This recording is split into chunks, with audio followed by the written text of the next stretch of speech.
Lance Stroll has faced his fair share of criticism over the years, whether it be because of his paid driver tag or him underperforming.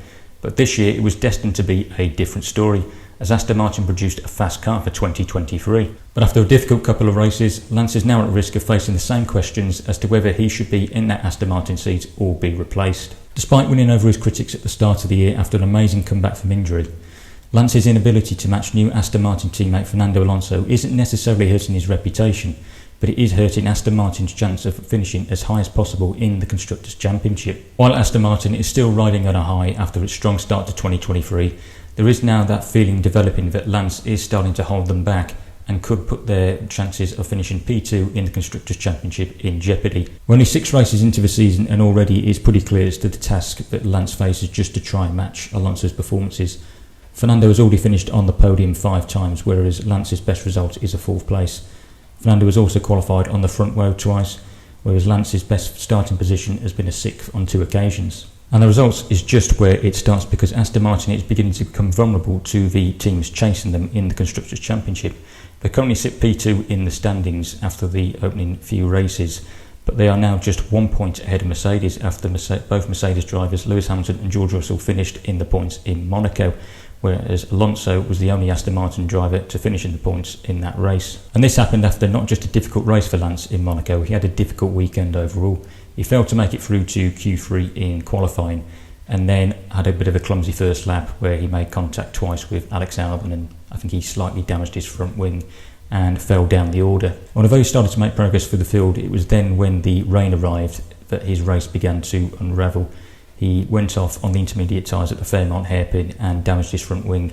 His wing then got caught underneath his car and he slid off at the next corner just before Portier, and that caused severe damage to his car, and he eventually pulled off into retirement. Stroll's misery in Monaco followed what was more struggles in Miami, where he had a difficult qualifying and failed to get out of Q1, leaving him right down at the back of the grid, and he wasn't able to make enough progress to get back into the points paying positions by the end of the race. And the fact that he hasn't been able to finish in the points at the last 2 races, where Alonso remains ultra consistent, it is beginning to ring alarm bells, because Aston Martin cannot afford to become a one-driver team, because that's what it looks as though they're becoming.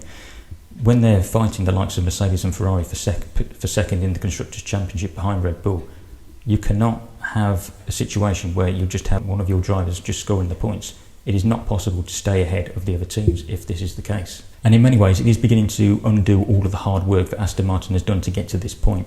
You've got to remember they have made huge gains since the end of last year, up to around 2 seconds in performance, and that is a huge leap. They've gone from fighting in the midfield to fighting the front runners, and while it seems that Aston has adapted well to this change, Lance almost looks a little bit out of his depth, which is a surprise because Lance has started the season well. He scored points in all of the opening 4 races, and you've got to give him credit for the way that he came back from his pre-season injury to be racing in Bahrain. That was a real big moment for him, because everybody that had a certain opinion of him up until then, that he was lacking in determination and grit, that he wasn't a fierce competitor, that he almost had this attitude that came across on camera that he didn't always want to be there. He was almost too relaxed because he knew that his seat was in many ways safe because of his dad being the team owner. But then all of that opinion changed, and we realised that this wasn't the case. The way that he fought back from his injury to be in the car in Bahrain, it was an inspirational story. Although we're talking about whether Lance is good enough to be in Aston Martin, I think there can be no argument that he isn't deserving to be on the grid,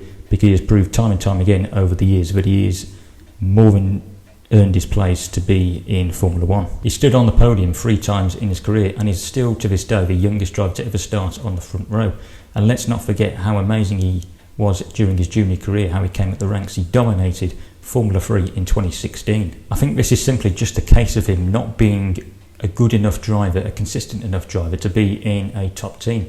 And we've already had this play out before, because we've got to remember that Aston Martin, when it was racing points in 2020, when it had that quick car that year, Stroll was unable to consistently deliver results over the year. He started the season well. After the first 8 races, he was 4th in the World Championship and was actually ahead of his then teammate Sergio Perez.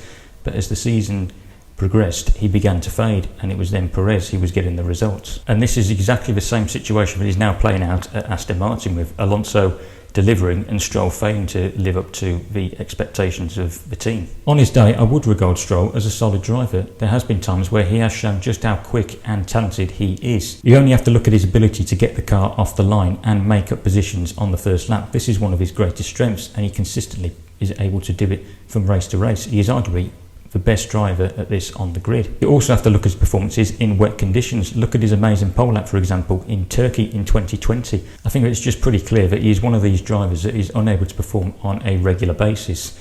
He is not in the same mould of the calibre of driver that he is a Fernando Alonso, a Lewis Hamilton and Max Verstappen, who are the kind of drivers that can perform all day, every day. So this now leaves Lawrence Stroll, Aston Martin's team owner, and Lance's father in a difficult position, because up until now he's fully supported and backed Lance from day one, and he's defended his performances.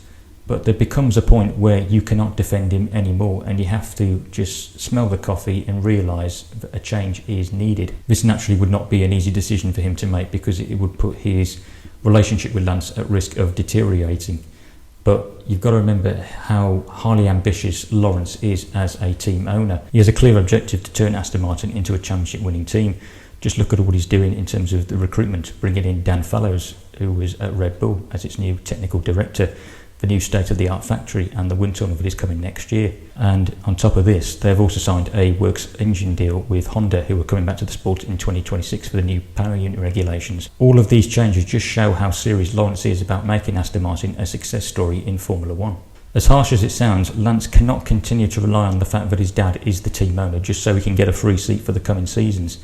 He has to prove to not just himself, but to Aston Martin in particular, that he is a capable second driver alongside Alonso, that they can rely on him to bring home the car in the points when Alonso isn't able to, because otherwise Aston Martin is going to be in a position where it is unable to keep up with the teams that are around them. I think the key for Lance is that he's got to somehow channel his determination that he showed in getting back in the car after his pre-season injury into his driving. He's shown us just how much he wants it, but now he's got to go out and get it, because there are several drivers who will be lining up to try and take his seat, given how competitive Aston Martin is at this moment and how likely it will continue to be competitive in the coming seasons. It is fast becoming now or never for Lance. More than ever, he has to start performing, because otherwise Aston Martin cannot continue to justify keeping him on. So what are your thoughts on Lance Stroll? Does Aston Martin need to start looking around for another driver, or does Lance deserve a bit more time to prove himself?